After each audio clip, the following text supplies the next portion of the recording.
is back.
B-side show, act like you know, every Monday night, man, doing the livest with hip-hop, man. Everybody that's doing something, we try to get them here, and this dude's definitely been doing stuff. He's hardly even in, you know, here anymore. He's usually globe-trotting and shit. Go ahead and introduce yourself, dog. Dizaster, man. I just like to say, man, we killed so many people to this beat growing up. Oh, man. yeah? Like, right off the bat. Like, right? this beat, like, really, you know, it just brings back so many flashes of different points of our lives, but it was always at those tournaments when we were just slaughtering through this shit, and you just got to that round where you just were like running out of bars, and then this shit came on, and it was like Super Saiyan shit. Fucking yeah, but yeah, man, Dizaster, man, Los Angeles, California, man. You know, been doing this fucking battle shit my whole life, man. And you know, for those of you that know about me, know that, you know, it's been a long, epic journey. You know what I'm saying? From, you know, the start of it, how we started this whole thing, how it was a small, relatively small market. It wasn't even a market. It was just a hobby. You know what I'm saying? And the explosion of YouTube to brought us to now and to going all over the world, and now we got a movie that's coming out called Bodied. I want all of you guys to keep this in mind, and it will be coming out very soon, produced by Eminem, directed by Joseph Kahn, and it is like very, very, very big. Hey, so right, since you kind of led into that, I mean, I definitely wanted to talk about that because I want to see that shit. I'm actually kind of mad I didn't get like premiere status, but like my boy Cal right here, but right, but serious shit. I was reading a little about it, and Joseph Kahn, I know you got to know a little bit more about him as you worked with him, but like I was reading a little bit about how he had opportunities to get it out sooner, but he didn't want to kind of compromise the way he visioned it, the story being told, and that's the dope thing about art in general. But I was reading something about that, the way it came out. I mean, yeah, there was definitely a long process of figuring out exactly how they wanted to place it and what they wanted to do with it. And of course, what goes into these high volume, you know, production movies, you know, there's a lot of stuff beyond what we expect. Like, oh, the movie's just gonna finish and come out. Like the production time, like with them coloring it and doing all that shit, took like that shit took by itself like a year or some change. You know what I'm saying? The movie, we actually, interesting enough, we shot it June 2016, which feels like it wasn't a long time ago, but it's damn near 2 years ago. Almost 2, yeah. Like, we damn near going on 2 years, but the movie will be coming out by this summer. You know what I'm saying? We don't have a date yet, but like, basically YouTube Red picked it up, so they got the rights for it. What happens is we get a theatrical release first, then it goes to YouTube Red, and then, you know, obviously after that, the Netflixes and all that other shit, you know what I'm saying? Which is great because we get like 3 stages of promotion.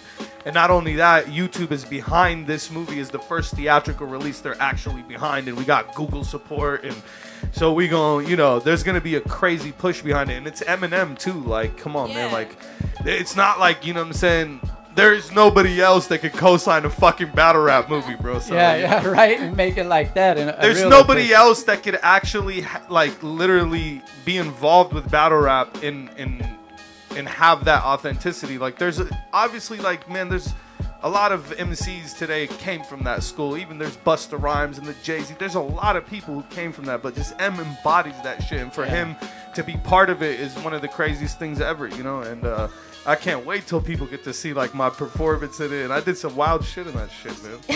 Some wild shit in that movie, man. So how did that start, the whole acting? And then also, how does it feel to be working with one of the greatest MCs out there? The acting started, I didn't try acting. There is no acting. I'm going to be honest. Like, after this, I know I'm going to be in a lot of movies. I'm already working on some other shit. But I don't want people to lose sight from the fact that there was no real pursuing of an acting career. This is what happened. What happened was Joseph Kahn is a huge fan of battle rap. And he decided he wanted to make a movie, so he reached out to all these people. Now, his writer that he decided to choose was Kid Twist. Now, Kid Twist, for those of you who don't know, is a pioneer Canadian battle rapper. He's one of the first, if not the first, like, real, official, like, crazy recognized Canadian battle MC, you know what I'm saying? So, you know, he actually stopped battling for a while and went to school and got a degree for writing, and this is what he does. So Joseph Kahn naturally reached out to him because he had the credentials to actually write a movie, because he was thinking, who the fuck could actually... That's been there. Because it's smart. He wants to use somebody that's in... He's not going to use a random person. Like, you know, like someone who's trying to capitalize off battle rap from outside would just be like, we're going to have, you know, Joe write a good battle rap script. You know, Joe watches that shit. You know, and like, we don't need, you know, Joe to watch that shit. You know what I mean? We got a real, somebody who actually is been a champion, been at the top, you know what I mean, and seen it. So, fast forward so I don't fucking get too convoluted and shit. He designed a character in the fucking script that is based on me. So I did an audition for this movie. I'm the only rapper in this shit that did an audition, because my role was a fucking Arabic angry fucking terrorist rapper. Bullshit, you know what I'm saying? Like, who the fuck is gonna play that role? Like, who's gonna audition for that shit? You know what I'm saying? Like, who? Wait, who's gonna beat out Diz for that part? Yeah, like, that's my part, bro. I'm sorry. If I could have something, I'm keeping that. And to top it all off, when I came in, I just changed all the bars around. I started writing. I wrote all my own shit. I helped with other shit too, you know what I'm saying? And you'll see the difference in the movie. That's obviously, I'm not taking any shots, but like, I take pride in my shit. And like, you'll see, like, in the movie, there's certain writing like going on, and then I come in, and then it's like a different writing. I lose my mind in the movie. I mean, a lot of you guys probably have seen the trailer where I'm snapping on the kid. That's like one of the parts that I'm talking about. And that's actually the official trailer where you're just going. They use that as the official trailer. Yeah. You know what I'm saying? So, like, going in for me, I love that shit. The nerd dude, and oh man, hey, when I first seen it, when you posted, I think it was Instagram or something.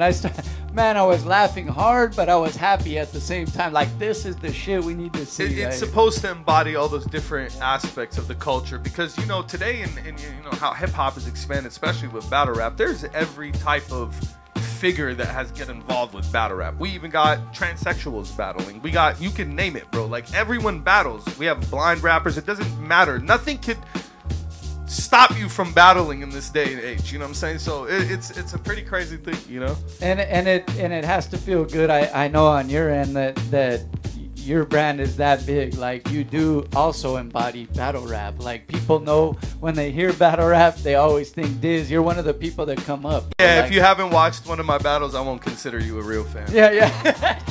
check out some of the battles if you haven't, because we like to catch the casual fan too. But if you haven't, go see, and you'll see the views on there is for a reason. Yeah. I wanted to ask about your sense of humor, because you have to be, you know, you have to have that to be a battle rapper, or to keep your composure. It depends. Some people don't have a sense of humor, and they survive off it, because we have created all these different lanes and aspects in battle rap, where you got the battle rapper that's serious as fuck, and he's gonna fucking shoot all your fucking family members, kill the fucking dog, the cat, which this is shit's mentioned in the fucking movie, but, you know, it's real shit.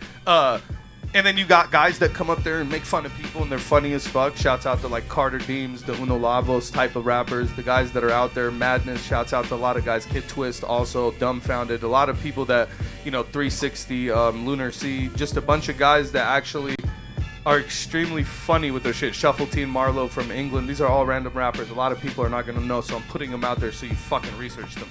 Do it. Do that shit. because I think the sense of humor is a really good thing to have. In my opinion, it's a weapon that cannot be, it's a priceless weapon. I feel like it's a cop-out for the serious motherfuckers when they go, yo, that shit is all jokes, though. Like, that shit's funny. That's like what you say when you're getting ragged on. Yo, I'll beat you up, though. Like, that's what you would say to somebody who would clown the fuck out of you in a cafeteria. Like, in high school, like the guy that you just weren't witty as, you wanted to sock him. That's like kind of... And that's the thing is rap is built on that, not just battle rap, but the wittiness is something that's... It's self-expression. Yeah. So it depends what it is. If you from the hood and you've seen that, then that's what we want to hear from you. I'm not trying to hear anything else. I want to hear everything that you've been through. But if you're not from the hood, I'm not trying to hear how you're supposedly from the hood. And you sold some shit you never sold. It's pretty much, you lose track of the individuality, and that has happened in battle rap recently. And again, you know, I got love for all the different scenes in battle rap, but the West Coast has preserved this mentality where we kept the individuality of the MC and the uniqueness. Like, can't say the same for the other sides because it just seems like it's the same rapper every time they fucking rap, you know what I'm saying? So, you know, but there's a lot of special people out there that, you know, who have that, and that's important because it drives the culture, and always having that sense of humor and different angles. You could get crazy, you could have a sense of humor, you could do lyrical stuff, you could do punchlines, multi-syllables, you gotta have it all. And if you can't freestyle, for me, you're an incomplete MC. Oh yeah, because you know sometimes, as you know, you have to ad lib and go there, and the people that don't have that skill, it's exposed very bad. I think there's something to say about somebody that could be confronted about something and then have no response for it. Yeah, right. Then you know you're not on the fly. You're not really like a real MC like that. If you can't respond to someone like directly telling you, hey, bro, this and that, fuck you. And if you can't say nothing back to that, but you start rapping about other things, to me, you're like clearly, all right, cool. Like you memorized that. You don't have that part. And that's the day and age, though. It's accepted to just not respond to your. It's accepted for a rapper to go up there and just be like, bro, I heard literally that you stole so and so from this guy, and you did this, and that, and you do bad business. And the guy could literally respond by saying like, I'm in the club doing da-da-da-da-da, and then people would just be like, his verse was sicker, like, you know what I'm saying? But it's like, where is that? That's what we lost, especially when this type of beat used to come on. You had to just be like, what? My mama is what? I'm socking you up in some out of the butt. Like, Hey, and that's the thing that I agree with that, because those are some of my favorite battles to watch. Is the people that it's crazy, bro. Those days when you immediately responded to somebody and ripped them are like the most magical moments. Now we're spoiled because we want to hear an onslaught of constant barrage of bars, and because of that, freestyling is less. People are less inclined to listen to it.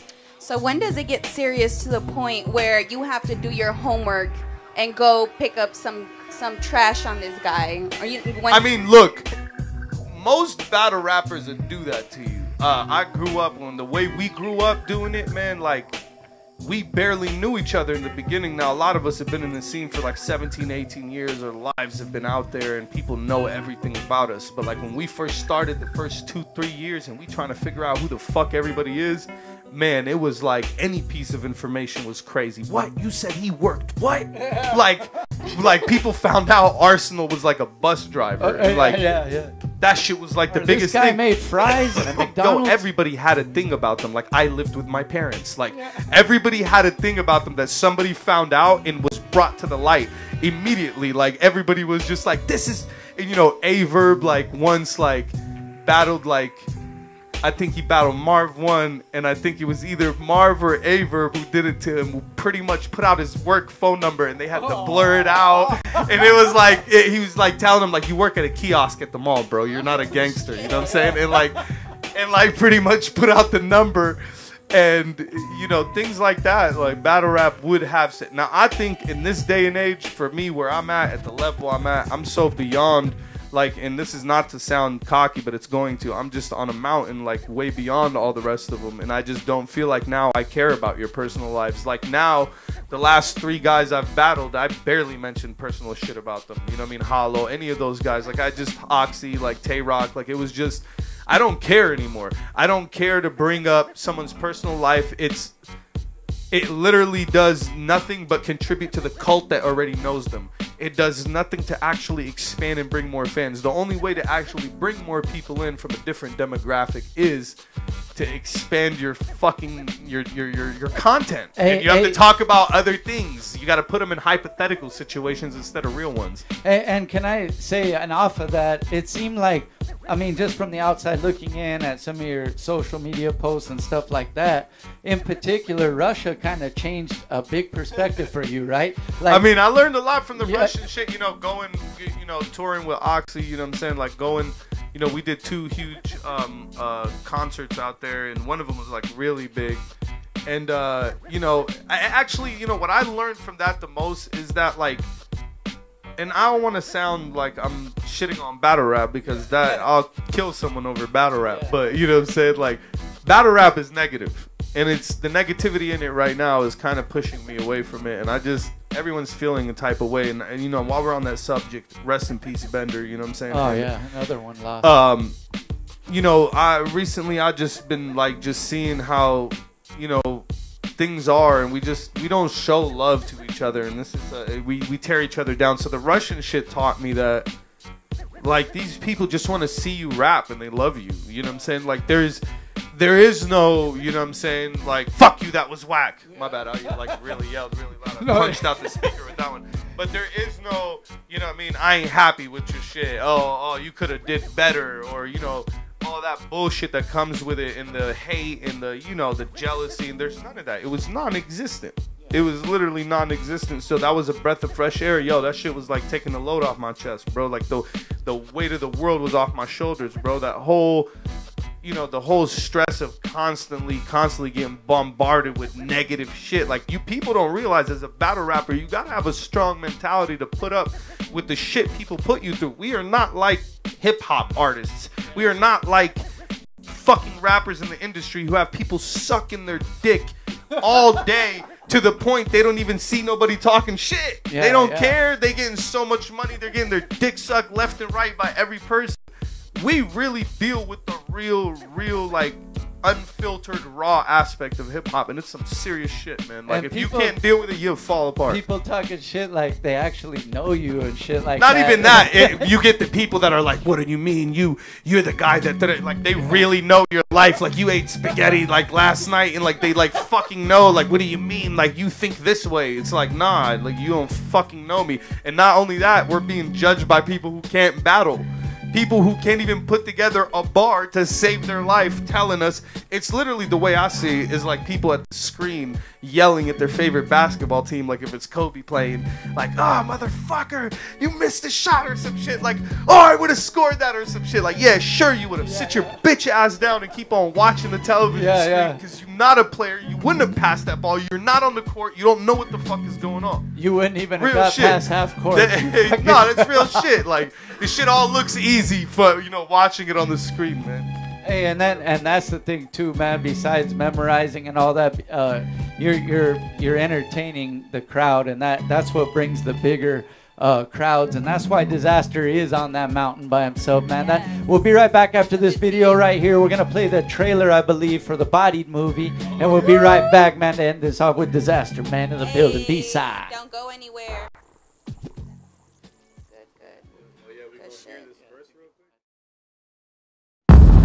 Battle rap is not boxing. It's a street fight. Words are weapons. We battle rappers. We battle each other and disrespect each other in the ring as rappers. If you go off, you a legend for life. Space to say obscenely racist things under the guise of competition. You know how sensitive the climate is towards racism and appropriation. The administration is now under a lot of pressure to act. You know, something that I'll never understand about this rap stuff is, to shoot this, shoot that. Yo, Shut the fuck up, you little squirmy little Reddit blogger. Another Eminem imposter refers to Elton John as his second father. Bob Saget, Rick Moranis, Kelly Osbourne, white trash, genetic monster, probably conceived in the back of a Led Zeppelin concert. If Harry Potter had sex with Jeffrey Dahmer, you'd be their lesbian daughter. The fuck are you, a little fucking state prison fucking rape victim? is a new face of racism. I'm surprised you didn't show up here today with a slave with him chained to him. He hates African-American culture because he was raised different. He hates Clinton, Abe Lincoln, pretty much anybody that can relate with him except Blake Griffin. He feels a little bit more safe with him because they share the same pigment. Bitch, hip-hop has been for minorities. It's never been for you geeky asses. Matter of fact, what are these, your little fucking reading glasses you need for your English classes? Man, give me that shit. Man, I'll stomp these in the and now you can keep them. He can have this. Now you get to complete your dream of being this genius masterpiece because everything you see is in fractions. Now get the fuck out of here, you little fucking dweeby fat.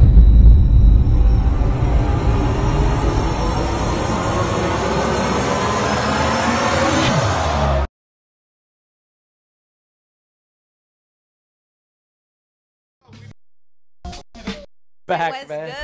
We're also having fun off air. That's how we do it, man. You just saw the trailer, man. The movie's coming out real soon. It's looking like a summer release, right? Pretty much. Yeah, hopefully. I mean, you know, I'm not the one in charge of this shit. Yeah. Hey, you know what? Here's another thing I noticed, bro. Like when you were going, like when they were showing the movie and getting people to view it at the festivals and stuff, the movie. Man, you look like you were a movie star, bro. You were in there. Oh, yeah. Dog. You know what? You were doing your I'm thing. gonna be honest with you, man. I've been in a slump recently, man. Like, just life got like up and downs, man. That's why, like, we was talking about this shit right over there that you can never judge a man's struggle, no matter how much he looks like he's doing good in his life. And even the richest, the poorest people, the struggle, you cannot gauge what's going on in someone's life. Now, what I'm gonna say is, that moment was amazing. Like, you know what? So when I be feeling crazy right now, I just be thinking like, damn, you know what? There's always these moments they're gonna keep me like motivated to actually want more. And I'll be real with you, man.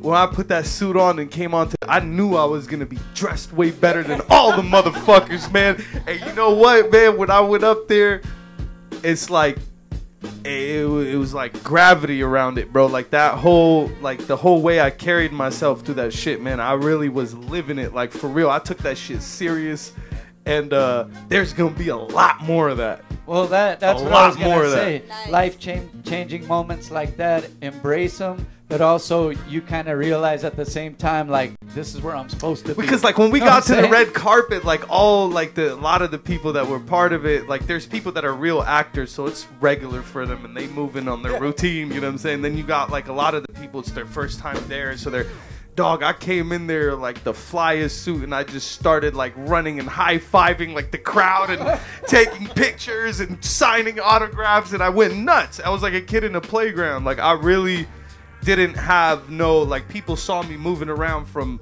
group to group to group to group, and I talked to every single person there, and I thanked every person there, and you know what I'm saying, and just that energy was so positive that night that, you know, that's what we need to look forward to, is those moments in our lives, whatever it might be. For someone else, it might be just them walking through a park or some shit. So while we're on that note, man, as far as, you know, we usually talk music and the hip hop and battles and stuff, but as far as acting, man, influences, as far as maybe some of your favorite actors do that really actors? They really do their fucking thing. I know mine.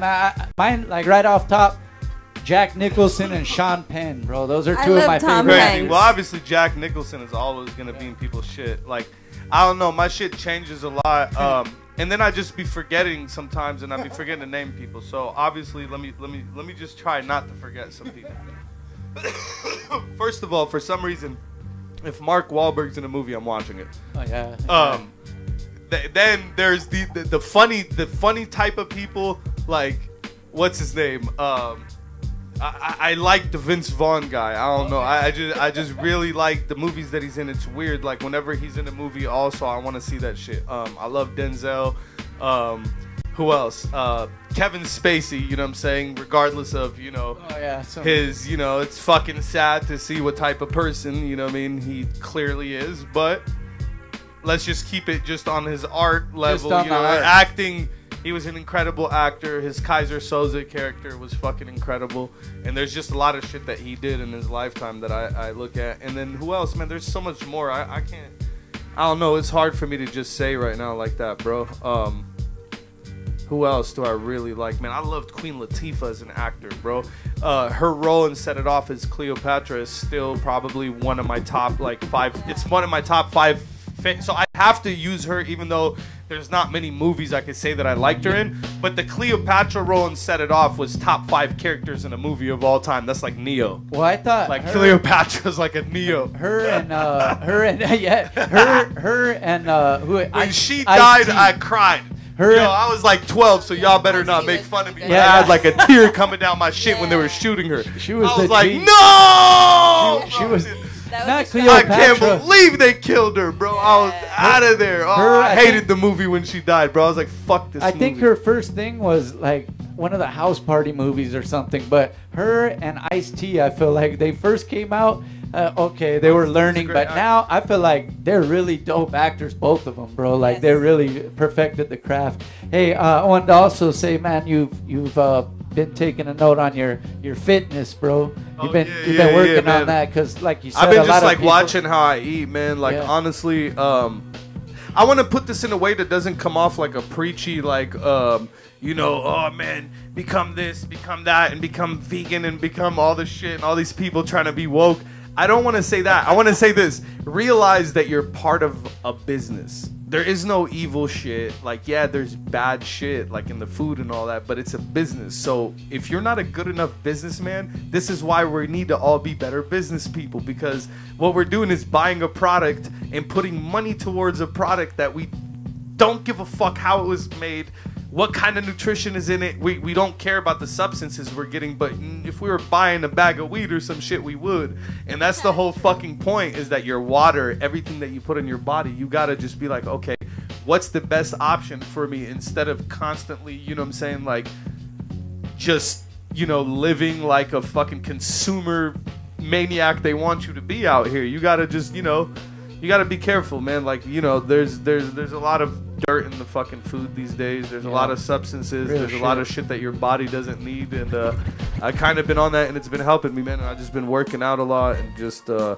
don't know, like it's helped me a lot, man. It's changed my life just being more healthy and clear-minded, and just not sluggish and on the couch eating mad sugar. Yes. Another thing is, the best advice I could give for everybody is at least check your sugar content if you want to start somewhere, because like, dog, you probably, everybody in here probably takes in 60, 70 grams of that shit without knowing a day. You know how fucked up that is to have that much sugar going through your body? Then you watch a kid eat like a full donut, and their parents are like, yo, baby, here, take this donut. Shoving a donut in their mouth, and I'd be looking at that shit like, bro, that's like a whole 30 grams of sugar in that little kid. You know what I mean? Like, in that shit, like, if you start just doing the little things and just be paying attention to that shit, you'll just start feeling better and not having that cracked out artificial energy. You know what I'm saying? That shit been really helping me, man. So real talk. To each his own, though. I ain't trying to.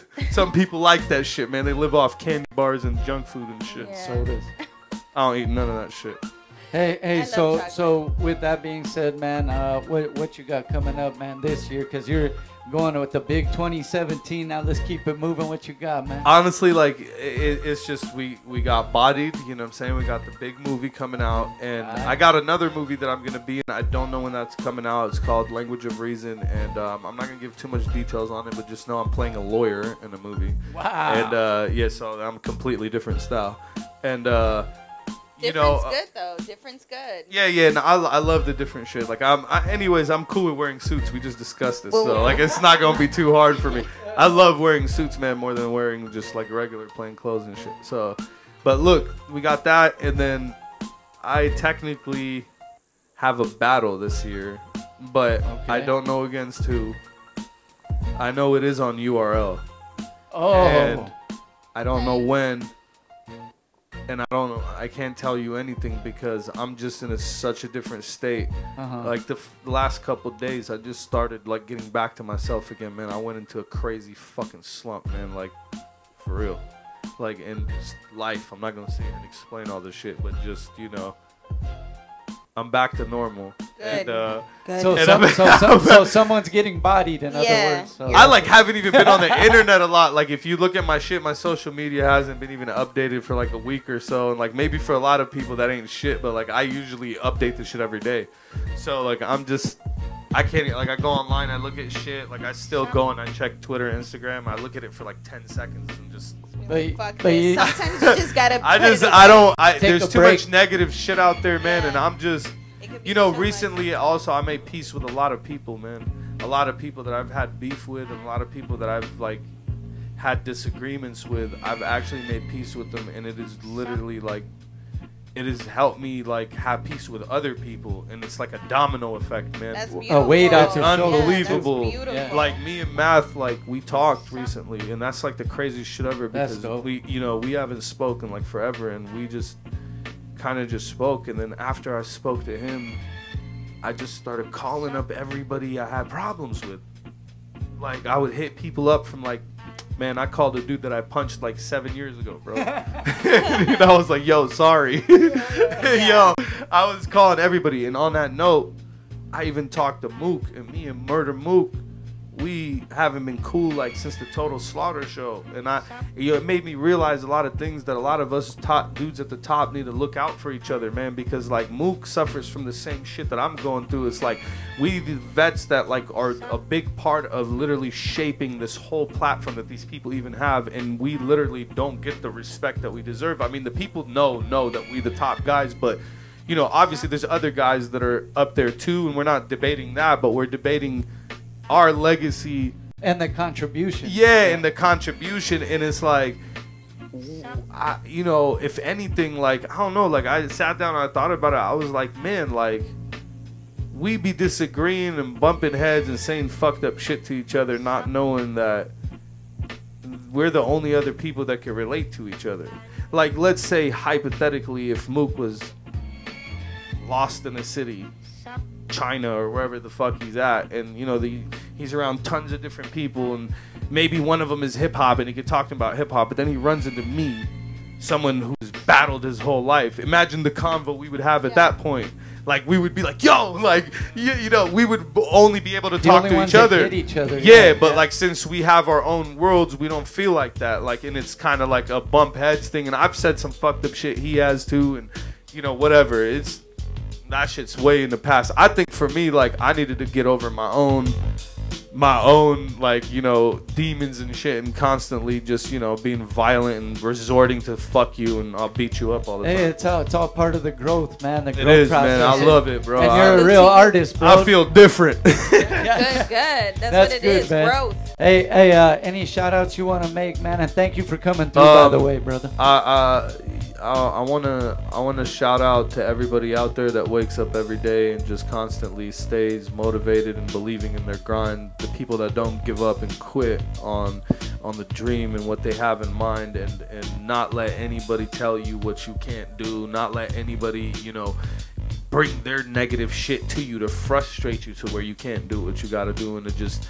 shouts out to everybody out there working and being positive and literally trying to like feed their families and make a better life for themselves. And you know what I'm saying? Right. I hope everybody in 2018 prospers at what they're doing, and you know, I know I'm going to, because failure is not a fucking option. And yeah, shouts out to the higher power, and right. You know what I'm saying? That's about it right now. Hey, motherfucking Dizaster. Yeah, and there's a whole bunch of people that you do motivate sometimes without even knowing, brother. So that and I've came to realize that, man. That's why yeah. I'm always speaking, do my part, man, because I see how much people I impact, and it's the same way, man. We need to all be there for each other. We need to constantly you know, generate that light towards each other. You know, I feel like, you know, before I leave, I just want to say I feel like DJ Khaled and Puffy and all these guys right now, they're the top dudes in the world right now. Forbes and all these people ranking them the top dudes, and if you see the thing that they have in common, them, Jay-Z, Eminem, they're all the top guys right now. They're all a positive ball of light right now. Like if you look at DJ Khaled, the guy is nothing but you're the best, you're gonna make it, you're that. Like we look at that, it's such a foreign talk to us, but it should be how everybody talks to each other, man. It should be how we all see each other. And then when we in the ring, for me, I'm gonna slaughter you, but I'm saying outside the ring, you know what I'm saying, outside the ring, and like how people should always be with each other, is uplift each other, because it don't take away from you to help somebody, but it feels that way. You know what I'm saying? And that's it.